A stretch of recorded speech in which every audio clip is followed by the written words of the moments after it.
Hello everybody, welcome to a GK4FREE training video. This is just a video of a session that Will Marshall and I did over the weekend. The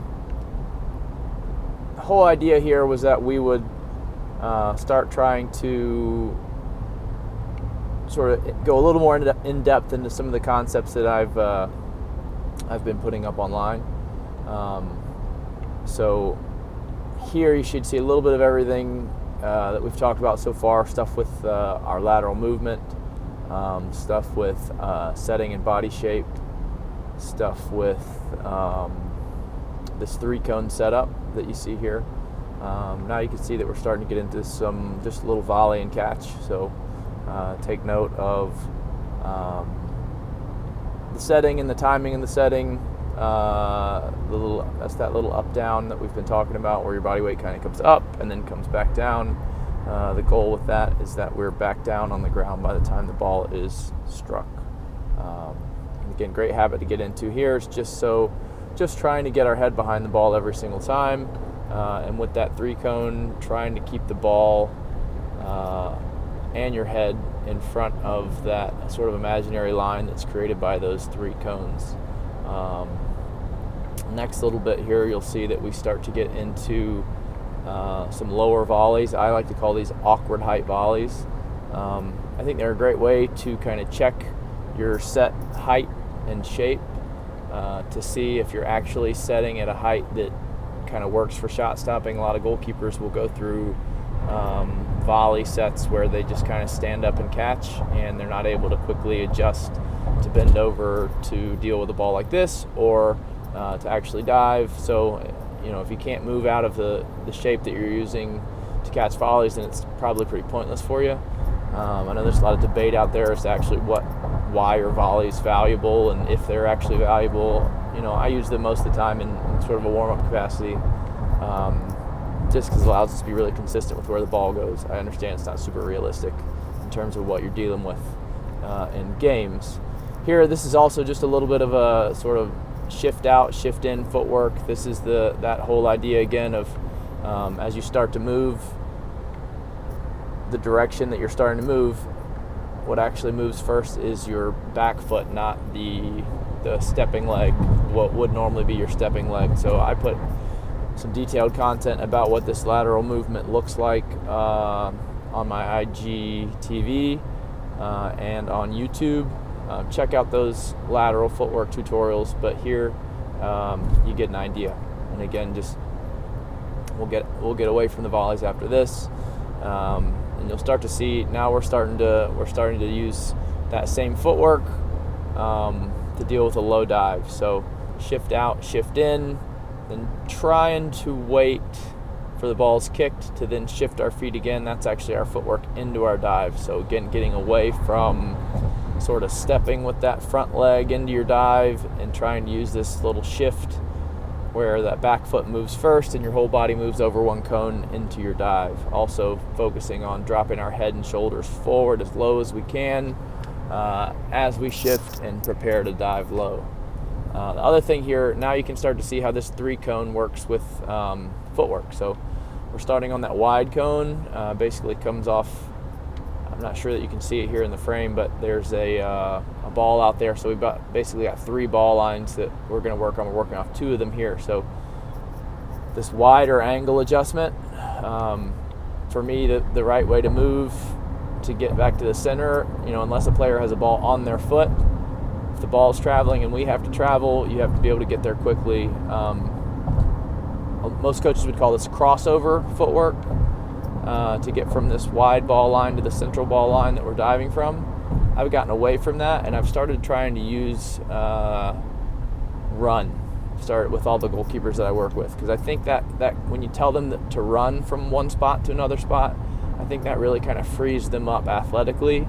For whatever reason, crossover, it almost seems to like stiffen and tighten up, especially young goalkeepers, and make them move a little too robotically. So just watch the end of this here, and then we're going to move on to the same idea. Now we're moving from the center ball line out to the wider ball line.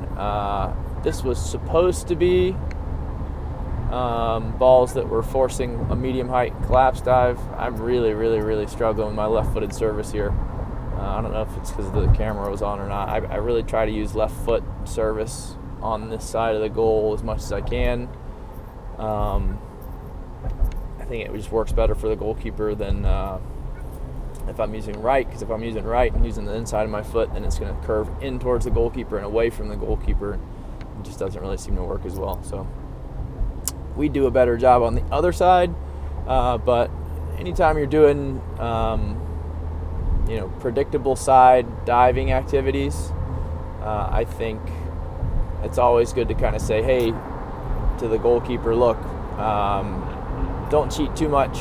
This ball might not go where I want it to go. So just trying to get that habit, even though you're doing technical work, not trying to get them to lean or cheat too much more than they can. The other thing that you'll see here is you see kind of two different types of footwork. So we're starting in the middle of the 3-cone and either shifting away to the furthest cone and then running over, or shifting to the near cone. And then for me, I'm a little bit taller than Will. It works to shuffle over into that next ball line. Interesting for Will here, I don't know if he did it consciously or without even realizing it. On the other side, I think it felt more natural for him to shift over that short distance. On this side, he kind of more naturally kind of went into a crossover, or like I said before, a run. And then, I think that's just important stuff to work on with your keepers, that they're really specific about the way that they're moving around in the goal. And this 3-cone is just great for that, especially with younger goalkeepers. This is, Will was a Division I keeper at University of Pittsburgh, and then transferred to Division II Westchester. Great technical background, somebody I worked with from a young age. Now we're getting into some shots from distance. So here, I think what's interesting here is just we're really rusty. We haven't been doing this stuff for a while. Just sort of pay attention to how we set, how we load. It's difficult to tell the heights from the line that the goalkeeper's setting at. For most of these, we were touching and mostly shooting a driven shot. The height that the goalkeeper is setting at is 4 or 5 yards at the highest, and then we do some dead balls here in a little bit to finish, where we're trying to curl a little bit for that height. Goalkeeper's a little closer to the line. Typically, again, this is a session that I would do for really basic level keepers. I just wanted to get some stuff out there that kind of gave you a framework if you wanted to set some things up, kind of in the way that we've been showing it so far. Again, great foundational work that you can work on body shape, you can work on catching and handling, you can work on lateral movement, you can work on diving, and you're also getting some good elements of angle play, because the other thing about where we have those cones set up, the cool thing is that those are kind of pretty normal distances from the line when we're talking about angle play. At some point, we'll get into some stuff where we talk about, especially from central angles, like when's it appropriate to go to a higher shot stopping position, when do you want to be close to your line, and then what I kind of always talk about is a nice little chip there. I don't know if you guys saw that. For me, it doesn't happen very often. Poor Will. And if you don't know the height that you want to go to, just what does a neutral shot stopping height look like for you? Depending on your age, depending on your height, depending on your athleticism, finding kind of that height from distance from the goal line where you're comfortable, you're not going to get lobbed. You're also narrowing the angle a little bit, but not in a way that's going to expose you. Also, now we're going to get into the dead balls here, you see. Also kind of want to try, especially with moving towards this idea of being able to shift into dives and shifting laterally as we start to initiate all of our movement. Want to be able, most of the time to play at a height where we have time to move our feet before we dive.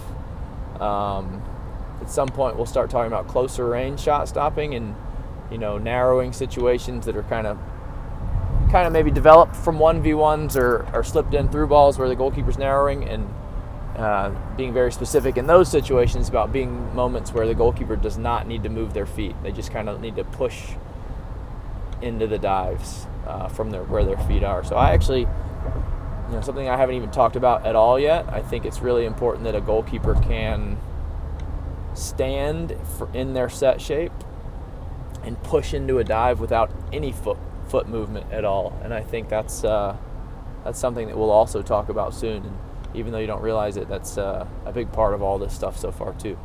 So now we just get into, this is what we finished off with. This is a little bit of just a little distribution set. So I think this is the kind of thing that if you're out training on your own, or even if you're in a team environment and you have time after the training session, there's just so much value in getting with another player or another goalkeeper and driving balls back and forth. I think we were about 40 to 50 yards apart here, and we just started off the ground.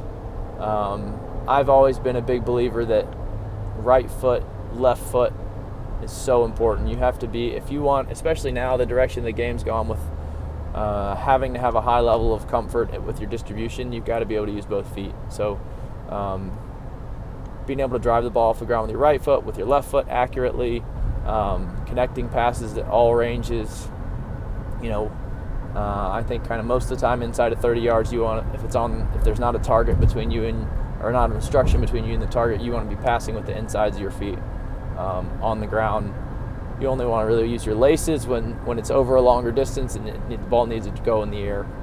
A lot of high-level keepers I work with a lot of times will want to use their laces to pass the ball over a short distance. And here in Western Pennsylvania, where I'm based out of, we're on turf most of the time. And if you use your laces to drive a ball along the ground for a target that's 20-25 yards away, most of the time, even if it's a perfect ball, that turf's going to make it start to bounce, and then it's up into the shins of your teammate. So I just think it's so important that you can be effective and accurate passing with the insides of your feet. And we'll talk about technique for that, because nobody really talks about technique for passing anymore these days. Everyone just assumes you all can do it. But again, that's not really what we've been doing here. Need you guys to work on developing a comfort level with this stuff. And this is stuff that you can do before, after training, or on your own. We're getting into some side volleys here. I'm very opinionated about side volleys. As I shank one off with my left foot there. Again, I think you need to be good with both feet, or at least have some level of comfort with both feet. Side volleys, I do think it's valuable that keepers have some level of ability with doing it. Majority of goalkeepers, especially in the United States right now that I see at the youth level, even the college level, even the pro level, don't use a side volley the right way. If you're using a side volley as a punt, and when I say punt, I mean you're looking to play a target around or beyond the other half, and you're looking to really put the ball up in the air to come down to that target in like a 50-50 moment where that target's going to be trying to win a header. I don't really think that you're using a side volley properly. I think a side volley should be used to find targets usually inside your own half, unless you're really, really elite with it and you can keep the height down into the other half. And I think the whole goal of a side volley, where you get advantage from it, is it's a ball that you can use to still maintain possession. So I think almost the way a throw does. Honestly, for me, the reason I don't think side volleys really bring a whole lot of value is if you're a fully developed athlete, let's say your average college goalkeeper, you can probably throw the ball just as far, just as accurately, maybe not quite as fast, and do exactly the same thing that you can do with a side volley. So just something to think about, you know what I mean? And I don't want to I think now goalkeepers a lot of times are getting so distracted because it takes such a commitment and time and effort to get good at side volleys that a lot of time that's just energy that could be put somewhere else. And I think a lot of that energy needs to be put towards becoming a really technical goalkeeper and developing good technical habits. In a minute here, we're gonna switch over to the last little thing we do here is just drop kicks or half volleys. Different coaches I've worked with over the years call those different things. I think this is something that's gone away, but I think you're gonna see it coming back. When I was growing up in the late 90s, early 2000s, nobody side volleyed, and if you were a good goalkeeper, you knew how to drop kick or half volley. I think just from seeing some, pro games around the world and glimpses here and there, you're every now and then you're starting to see really high level goalkeepers start to do it again. And here you see me using it. You can also use a flat ball like that, almost the same way you would use a side volley. But typically you're using it because it's sort of a more effortless way to hit a longer ball into the other team's half, maybe even the ball that you can put beyond the other team's back line in a counter-attacking moment out in front of your attacking player to run onto. You even saw Kasper Schmeichel do that a little while ago, and I got really excited when I saw Kasper do that because for me, that just kind of served as a marker that, okay, this is coming back. And so I think that this is such a valuable tool. Women's goalkeeping, I don't like to differentiate a ton between men's and women's goalkeeping, but I think it is different for some important reasons, and don't want to run away from that because it's ways that you can give advantages to women's players to be more effective in their arena, and same for men's. I think especially in the women's game, the drop kick is a way that is much easier, more effective to strike the ball over a longer distance with less effort. Because in my opinion, it's just physically the easiest way to do it. So we'll wrap up here. I appreciate you guys watching us train. If you've got any questions here, I hope I was able to kind of talk through some of this stuff. Feel free to reach out to us on our socials, all my stuff, all my platform, my handles. Hunt Gilstrap on Instagram, Twitter, TikTok. I'm Hunter Gilstrap on Facebook. And then if you found us on YouTube here, obviously, or IGTV. So subscribe up, leave a comment, pay attention. We got more stuff coming out for you on the podcast on GK4FREE, and we're going to keep putting up tutorials and content. Everything you've seen here, we will at some point put a how-to tutorial out there on how we did it, from catching to diving. We'll see you soon.